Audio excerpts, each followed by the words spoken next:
In this video, let me show you how to save your Google Sites website into a PDF. First, make sure your website is published. Click the Publish button and then click Publish again to confirm.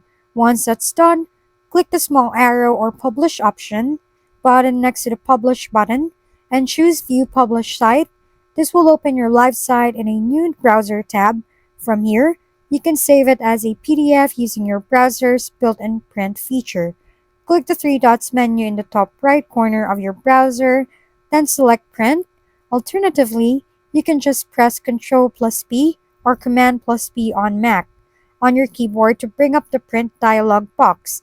In the print window, change the destination to Save as PDF, click Save, enter your desired file name, and choose where you want to save the file on your computer.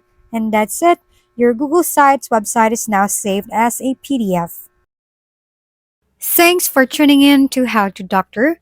If this video was helpful, please like and subscribe. And if you have any questions, drop them below, and we'll see you on the next video.